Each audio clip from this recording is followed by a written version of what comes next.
Morfofonemik.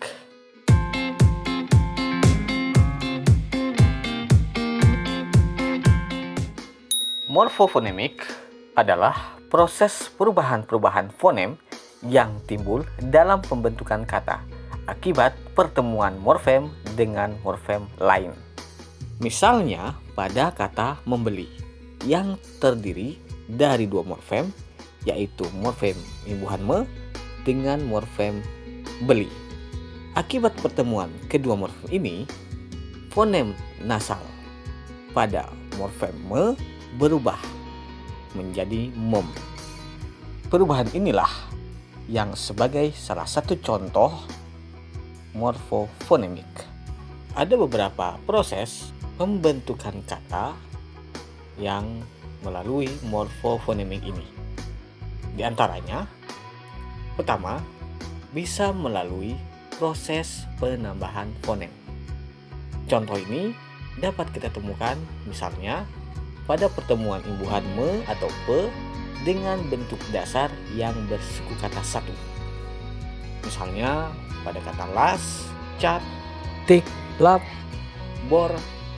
Ketika dilekatkan dengan imbuhan me ini akan mengalami perubahan dengan penambahan fonem menjadi me, sehingga dibentuk dengan mengelas, mengecat, mengetik, mengelap, atau mengebor. Proses yang kedua, hilangnya fonem R. Proses hilangnya fonem R ini biasanya melekat pada morfem ber, per, atau ter akibat pertemuan dengan kata dasar berawalan R. Contoh, pada kata rencana menjadi berencana, revolusi menjadi berevolusi, atau kata rasa menjadi perasa, kata ramping menjadi peramping. Begitupun pada kata rekam menjadi terekam, atau rendah menjadi terendah. Bentuk R pada fonem atau imbuhannya hilang, sehingga tidak memunculkan R yang double pada penggabungan kata-kata tersebut.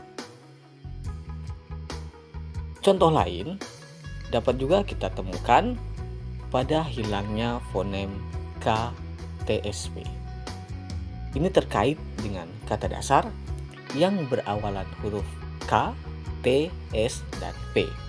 Ketika dilekatkan dengan imbuhan me atau pe akan mengalami peluluhan atau penghilangan di sini.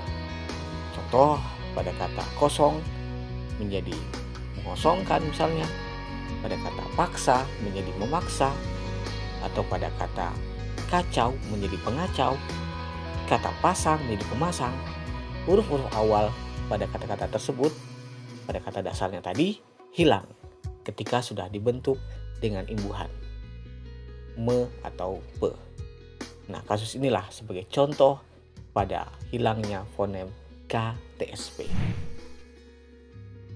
Itulah beberapa contoh dan penjelasan yang terkait dengan morfofonemik yang bisa terjadi pada kasus pengimbuhan seperti adanya penambahan pada imbuhannya atau penghilangan pada pembentukan baik di morfem pada imbuhannya maupun pada morfem yang berbentuk dasarnya atau kata dasarnya.